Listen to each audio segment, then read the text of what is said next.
Assalamualaikum warahmatullahi wabarakatuh. Waalaikumsalam warahmatullahi wabarakatuh. Oke, saya di sini kaitannya ini Bu, kaitannya ada tugas saya pendidikan guru penggerak. Ini tugas tentang demonstrasi kontekstual modul 3 titik 1, yaitu pengambilan keputusan pemimpin. Nah, Guru Hatun sendiri enten ada waktu sedikit untuk bincang-bincang santai ya Bu. Monggo silakan. Intinya bisa meluangkan waktu untuk kita bincang-bincang santai nanti selama 12 menit ke depan Bu. Oke. Langsung mawon nggih Bu nggih. Pertanyaannya untuk yang pertama, Bu Hatun sudah menjadi kepala sekolah di SD 1 pesantren nggih Bu nggih. Selama ini bagaimana Ibu bisa mengidentifikasi kasus-kasus yang merupakan dilema etika atau bujukan moral? Ya, selama ini yang saya lakukan dalam mengidentifikasi kasus-kasus dilema etika, saya itu yang pertama ya satulah harus berkoordinasi dengan guru-guru, dengan teman guru, dengan semua warga, menjaga sekolah juga iya perlu kan, Pak Murid juga.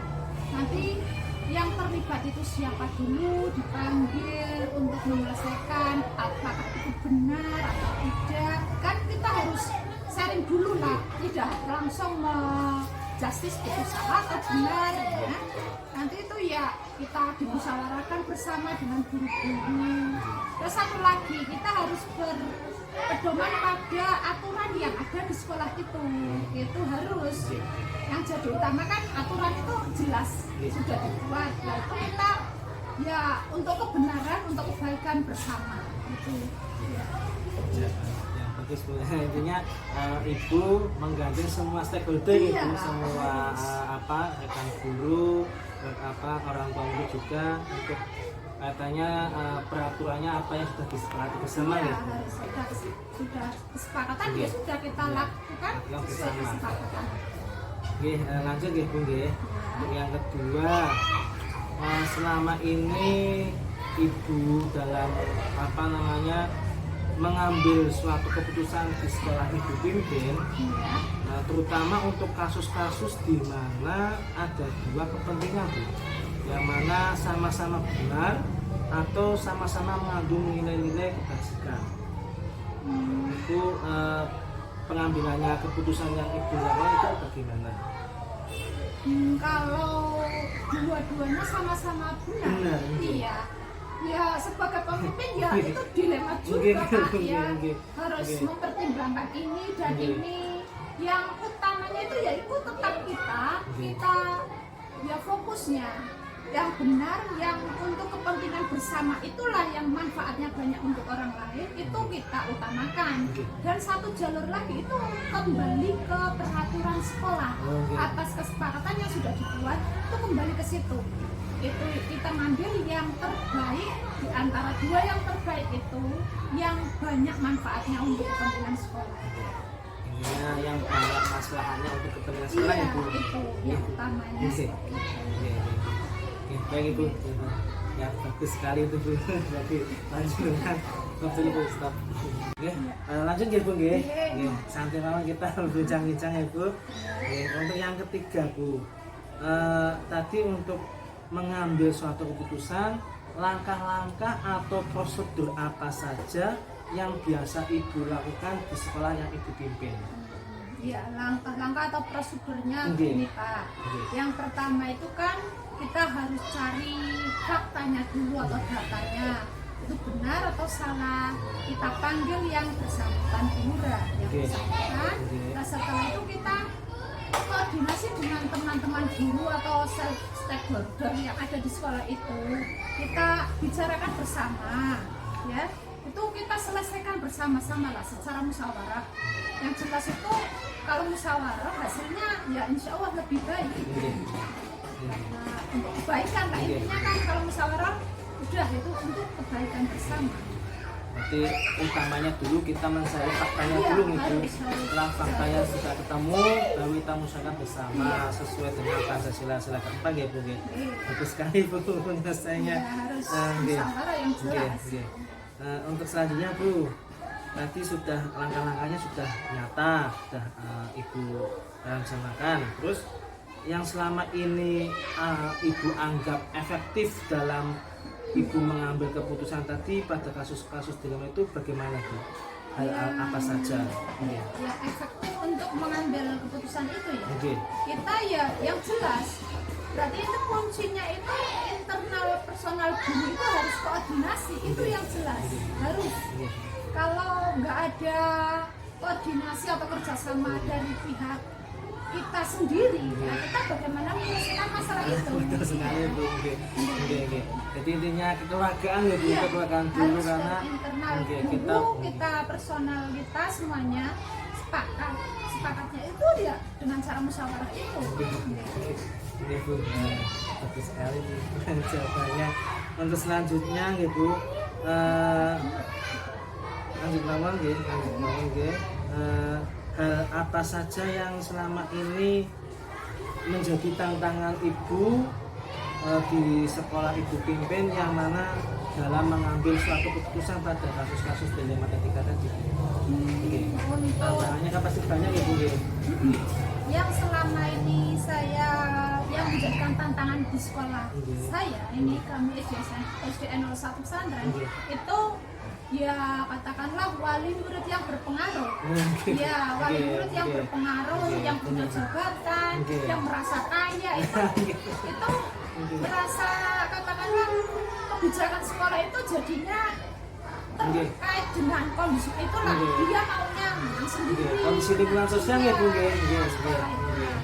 Apalagi ya biasanya ada ikut campurnya itulah LSM atau apa wali murid yang berpengaruh biasanya saya mau lapor ini itulah itu yang tantangan bagi saya ya bisa itu ya jangan sampai ke itu dulu lah sampai ke luar atau gimana kita selesaikan musyawarah dengan wali murid itu ya selama ini juga baik-baik saja penerimaan dari wali murid semuanya.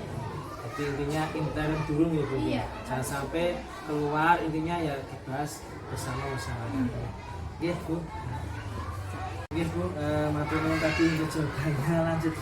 Lanjut malah ya Bu ya. Lanjut lagi untuk pertanyaan yang selanjutnya itu ketika Ibu ada suatu masalah atau kasus dilema etika tadi, apakah Ibu itu ada penjadwalan dalam menyelesaikan kasus dilema etika tadi?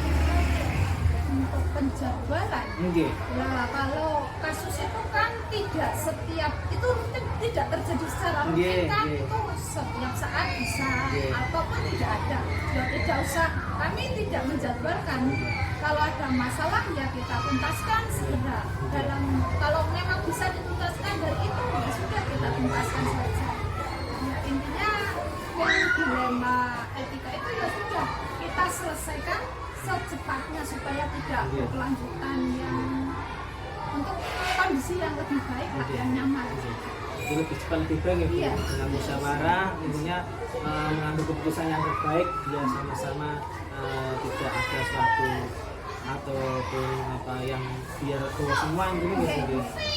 Selanjutnya ya Bu nggih. Ya, maksudnya Apakah ada Bu seseorang atau faktor-faktor apa yang selama ini bisa membantu ataupun mempermudah Ibu sebagai pimpinan dalam mengambil keputusan dalam kasus dilema etika tadi itu? Atau orang yang berpengaruh ataupun yang membantu selama ini dalam membantu Iya. Oke. jelas tak faktor yang membantu saya dalam menyelesaikan dilema etika yang ada di sekolah ini ya kami itu jelas tim sekolah ya, tim sekolah baik dari gurunya dari penjaganya atau saya sebagai kepala sekolah pimpinan di sini itu harus ada koordinasi yang jelas itu harus koordinasi yang intensif itu mereka saling mendukung itulah faktor yang mendukung sekali saya dalam mengambil kebijakan atau keputusan untuk ya yang jelas untuk kebaikan bersama kita semua. Wah, bagus sekali. Jadi Ibu merangkul semuanya ya, Bu. Hebat, hebat Bu. Nggih. Nah, selanjutnya Bu niki yang terakhir Bu nggih. Maafnya tadi kita betul-betul dari semua hal yang telah Ibu sampaikan tadi, apa yang bisa Ibu petik misalnya kalau dari pengalaman Ibu mengambil keputusan di etika tadi? Ya, kesimpulannya kita itu mengambil kebijakan tentang kasus dilema etika kita yang jelas itu harus ada dampak positifnya untuk siswa atau murid ya. Itu kalau kita ambil yang jelas itu kita fokusnya untuk kebaikan siswa atau murid itu yang saya simpulkan seperti itu. Semua kebijakan sekolah itu berpihak pada siswa. Itu saja yang ya itu dapat saya sampaikan. Komunikasi dan juga koordinasi dengan semua guru ya Bu. Ya itu ya tapi warnanya Nah, ke slide itu Bu. Oke. Nah, itu terima kasih Bu atas waktunya dan jawaban-jawaban dari Ibu sudah meluangkan waktu buat saya Bu. Ininya nggih, saya terima kasih yang sebanyak-banyaknya. Mohon maaf sudah merepotkan Ibu Ratul. Semoga Ibu sehat selalu, menjadi kepala sekolah pimpinan yang selalu dirindukan oleh anak buahnya. Oke, kayaknya sekian saja ya Bu. Mohon pamit. Terima kasih Bu.